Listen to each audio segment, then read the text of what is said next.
Champion গোলকিপারের সঙ্গে কথা শুরু করলো ইস্টবেঙ্গল। দালালের সঙ্গেও কিন্তু কথা চলছে, তার সাথে সাথে রুদ্রকে নিয়ে দুর্দান্ত টানাটানি শুরু হয়েছে। তো নমস্কার বন্ধুরা, welcome to SD unique sports. বন্ধুরা, এই ভিডিওতে আমরা কথা বলবো বেশ কিছু ফুটবল আপডেট নিয়ে, তার সাথে সাথে ইস্টবেঙ্গলকে নিয়ে বেরিয়ে আসা বেশ কিছু ট্রান্সফার নিউজ, ইন্টারেস্টিং বেশ কিছু ট্রান্সফার টপিক নিয়েও আমরা আলোচনা করে নেব এই ভিডিওতে। ইন্টারেস্টিং ভিডিও হবে, শুরু থেকে শেষ পর্যন্ত দেখো। ভিডিও ভালো লাগলে সকলে একটু লাইক শেয়ার করে দিও, আর যারা চ্যানেলে প্রথমবারের জন্য এসেছো অবশ্যই চ্যানেলটাকে সাবস্ক্রাইব আর ফলো করে নিও। অনেকেই ভিডিও দেখছো কিন্তু সাবস্ক্রাইব করতে হয়তো ভুলে যাচ্ছ বা করছো না, ভাবছো পরে করবে। দেরি না করে সাবস্ক্রাইবটা করে রেখো, তাহলে প্রিয় দলের খেলার সমস্ত লেটেস্ট আপডেট তোমরা এখানে পেয়ে যাবে। তো চলো আর দেরি না করে ভিডিও শুরু করা যাক। তো প্রথমেই আমরা যে বিষয়টাকে নিয়ে কথা বলবো, ওসিআই বা পিআইও প্লেয়াররা কি আইএসএলে দেখতে পাবো, কীরকম কি আপডেট রয়েছে। তো সেই নিয়ে ডিটেল আমরা দুটো পার্টে ভিডিও বানিয়েছিলাম। যারা সেই ভিডিওগুলো এখনও দেখোনি, একদম এন্ড স্ক্রিনে দিয়ে দেব। সমস্ত আপডেট বা সমস্ত কিছু প্লেয়ার নিয়েও আপডেট তোমরা সেখানে জানতে পারবে। এবার ব্যাপারটা কি, তো ওসিআই প্লেয়ারদের খেলানোর নিয়ম তো আমাদের এখানে এখনও পর্যন্ত নেই, কিন্তু এআইএফএফ এর প্রেসিডেন্ট কল্যাণ চৌবে ব্যাপারটা অনেকটাই পজিটিভভাবে বুঝেছে এবং সেই নিয়ে তার চেষ্টা এবং কেন্দ্রীয় ক্রীড়া মন্ত্রকের তরফ থেকে চেষ্টার ফলে খুব সম্ভবত ওসিআই প্লেয়ারদের আমরা দেখতে পাবো। এবার ওসিআই প্লেয়ারদের ওসিআই ফোসিআই ওইসব কোটার হিসাবে দেখা নাও যেতে পারে, তারা পুরোপুরি স্পোর্ট নিয়ে কিন্তু আইএসএলের মতন জায়গায় খেলতে পারে, পরবর্তী সময় জাতীয় দলেও খেলতে পারে। কারণ এটুকু বোঝা যাচ্ছে যে আমাদের এই যে কয়েকজন প্লেয়ারকে দিয়ে আর যাই হোক জাতীয় দলে ভালো হবে না। আমরা প্রায় 140 ছুঁই হয়ে গেছি, খুব ভুল না করলে 135-এর উপরে রয়েছি।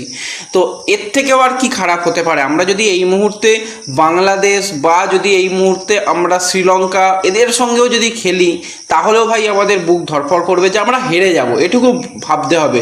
তারপর যদি ড্র বা যদি পয়েন্ট আসে সেটা পরের কথা।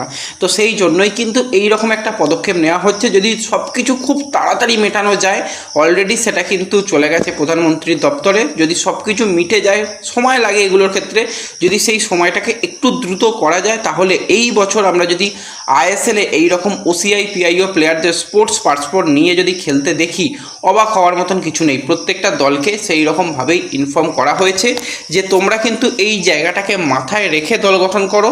হয়তো শেষের দিকে গিয়ে একদম আগস্টের ফার্স্ট উইক বা সেকেন্ড উইকের মধ্যে গিয়ে এরকম নিয়ম এলো যে হ্যাঁ এরকম প্লেয়ারদের রাখা যাবে। তো সেক্ষেত্রে দলগুলোকে আবার নতুন করে ভাবনা চিন্তা করতে হবে। এবার ওই ওসিআই পিআইও প্লেয়ার একটু কোয়ালিটি প্লেয়ারদের আনতে গেলে বিদেশি প্লেয়ারদের থেকেও খরচ বেশি করতে হবে। তারা সেই কোয়ালিটি নিয়ে আসে। এবার বলবে যে তারা যদি সেই কোয়ালিটি নিয়ে আসে, তাহলে স্পেন বা জার্মানি বা আর্জেন্টিনায় কেন খেলে না? সেখানের দিকে তাকালেও সেখানেও খেলে, সেরকম প্লেয়ার রয়েছে। তার থেকে যে সমস্ত প্লেয়াররা এশিয়ান কান্ট্রিগুলোর মধ্যে রয়েছে, তারা কিন্তু অনেক বেটার কোয়ালিটির প্লেয়ার, সেটুকু বলবো।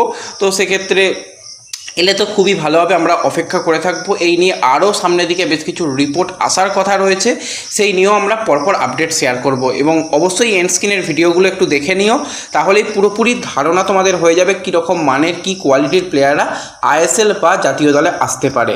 এর সাথে সাথে যদি একটু হালকা করে ফিফা ওয়ার্ল্ড কাপ নিয়ে কথা বলি, ওয়ার্ল্ড কাপের ভাই দুটো দুর্দান্ত ম্যাচ দেখলাম। তো সেখানে কাতারের ম্যাচটা প্রথমে ছিল 12:30 থেকে, তো সেই ম্যাচটা 1-1 গোলে ড্র হয়েছিল। আমি তো চাইছিলাম ভাই কাতার হেরে যাক, যাই হোক কী আর করা যাবে। কাতার এবং সেখানে সুইজারল্যান্ড ম্যাচ ড্র হয়েছে, এবং দ্বিতীয় ম্যাচটা হাই ভোল্টেজ ম্যাচ ছিল। তো সেই ম্যাচে যদি খেলার দিক থেকে বলো, মরক্কো ভাই কী লেভেলের পারফরমেন্স করেছে। ফার্স্ট হাফে তো পুরো সাঁড়াশির মতন চেপে দিয়েছিল ব্রাজিলকে। হ্যাঁ, আমি আর্জেন্টিনার সাপোর্টার, ব্রাজিল হারলে সুন্দর লাগবে, কিন্তু চাই ব্রাজিলও ভালো কিছু করুক। তো সেখানে ব্রাজিলের সেই ছন্দে ব্রাজিলকে লাগলো না প্রথম ম্যাচের নিরিখে।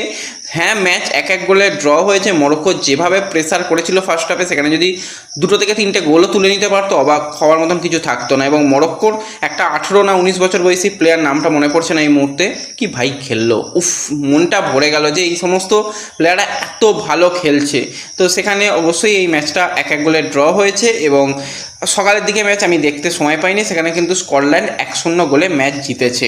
তো এটা তো গেল ওয়ার্ল্ড কাপ নিয়ে খবরাখবর। এবার আমরা সরাসরি চলে আসবো ট্রান্সফার নিউজ নিয়ে। তো সেখানে একজন প্লেয়ারকে নিয়ে খুব চর্চা চলছে যে সে কি আবারও ব্যাক করতে পারে কলকাতায়।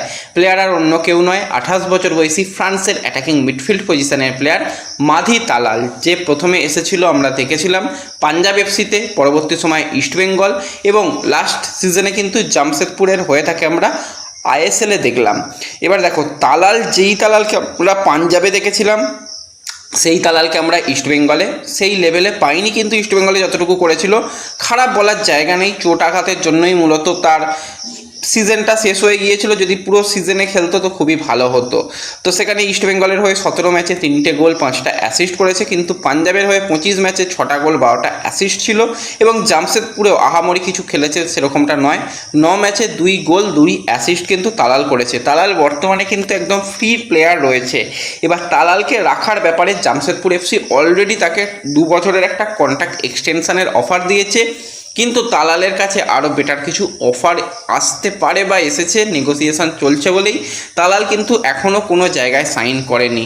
তো এরকমটাও জল্পনা শোনা যাচ্ছে, যেটা শোনা যাচ্ছে তার সাথে কিন্তু বাস্তবের কোনো মিল নাও থাকতে পারে, যে মোহনবাগান সুপার জায়েন্টে নাকি ইন্টারেস্ট থাকতে পারে। ডেফিনেটলি একজন মোহনবাগান সুপার জায়েন্ট মিডফিল্ডে এরকম একজন প্লেয়ারকে চাইছে যে অবশ্যই অ্যাটাকিং মিডফিল্ডার, ক্রিয়েটিভ মিডফিল্ডার হিসাবে খেলতে পারে। তো সেখানে মাদি তালাল একটা দারুণ অপশান, 28 বছর বয়স।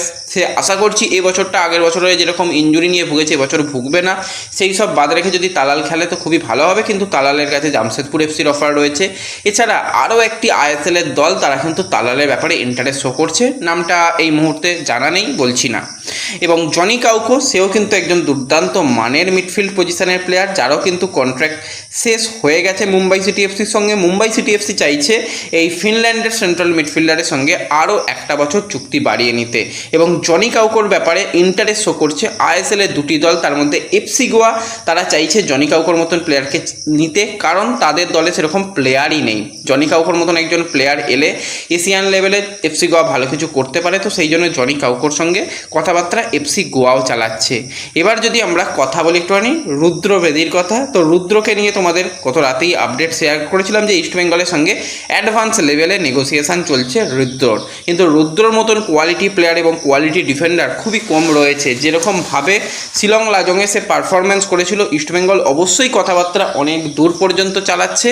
শুধুমাত্র ইস্টবেঙ্গল নয়, এই রেসের মধ্যে এফসি গোয়া রয়েছে, বেঙ্গালুরু এফসি রয়েছে, এমনকি মোহনবাগান সুপার জায়েন্টও কিন্তু এই রুদ্রর উপরে রয়েছে। কিন্তু রুদ্রর সঙ্গে কথাবার্তা অনেকটাই এগিয়ে রেখেছে ইস্টবেঙ্গল। যতক্ষণ না সই হচ্ছে, কথায় ভাই কিছু হয় না, পেপার পেন হয়ে গেলে তবেই কিন্তু আমরা আশা করতে পারি যে রুদ্র ইস্টবেঙ্গলেই খেলবে। তো রুদ্রকে নিয়েও বেশ টানাটানি চলছে, সেটুকু বলাই যায়। এবং এছাড়া যে বিষয়টাকে নিয়ে অবশ্যই কথা বলতে হবে যে ইস্টবেঙ্গলে গিল তো থাকছে 2 বছর, তো গিল ফার্স্ট চয়েস হিসাবে থাকলে সেকেন্ড চয়েস অপশান কাকে ইস্টবেঙ্গল ম্যানেজমেন্ট দেখবে?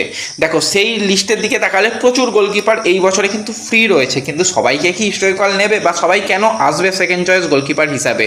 তো সেক্ষেত্রে ইস্টবেঙ্গলের বা অস্কার ব্রুজন কিন্তু এবং ইস্টবেঙ্গল ম্যানেজমেন্ট কিন্তু চাইছে ইস্টবেঙ্গলেরই একজন প্রাক্তন প্লেয়ার হয়ে গেছে সেই প্লেয়ারকে ফিরিয়ে আনতে, এবং এই সিজনে সে ব্রিলিয়ান্ট গোলকিপিং করেছে। অর্থাৎ আমরা কথা বলছি বাঙালি গোলকিপার রনিত সরকারের কথা। 21 বছর বয়সে এই বাঙালি গোলকিপার কিন্তু দুর্দান্ত তার সিজন গেছে ইন্ডিয়ান ফুটবল লিগের। টোটাল 7টা ম্যাচ খেলেছে, সেখানে 4টে ক্লিন শিট রেখেছে এবং অসাধারণ গোলকিপিং করেছে। কিন্তু এই রনিত সরকার একটা সময় ইস্টবেঙ্গলে খেলেছে, রিলায়েন্স ফাউন্ডেশন ডেভেলপমেন্ট লিগে একটা ম্যাচে জঘন্য পারফরমেন্স হয়ে গিয়েছিল, হয়ে যায় কোনো ম্যাচে। আমি সেই ম্যাচটা আবার মাঠে বসেও দেখেছিলাম।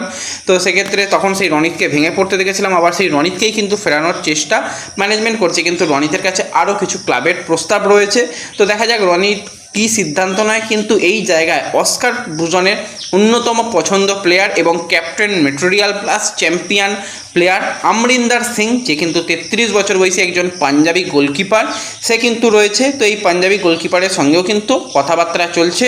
এবার দেখো আমরিন্দার এলে কিন্তু তার একটা হিউজ এক্সপিরিয়েন্স রয়েছে, এএফসি টুর্নামেন্টে মুম্বাই সিটি এফসির হয়ে প্রতিনিধিত্ব করেছে, তার আইএসএল জেতা রয়েছে, আইএসএল শিল্ড সুপার কাপ থেকে শুরু করে সব কিছু কিন্তু সে জিতেছে। তো একজন কোয়ালিটি প্যাকেজ কিন্তু বলা যেতে পারে। এবং আমরিন্দারের 33 বছর বয়সে যদি সেকেন্ড চয়েস হিসাবেও আসে, 2 বছরের চুক্তি ইস্টবেঙ্গলে সাইন করে, খারাপ হবে না। এবং তোমাদের কিছুদিন আগে একটা ফেসবুক হিন্টস দিয়েছিলাম যে একজন পাঞ্জাবি কোনো প্লেয়ারের সঙ্গে কথাবার্তা ম্যানেজমেন্ট চালাচ্ছে, তো সেই প্লেয়ার অবশ্যই অমরিন্দর সিং। এছাড়া আরও দুজন পাঞ্জাবি প্লেয়ারের সঙ্গেও কিন্তু ইস্টবেঙ্গল ম্যানেজমেন্ট টাচে রয়েছে বলেই খবরাখবর রয়েছে।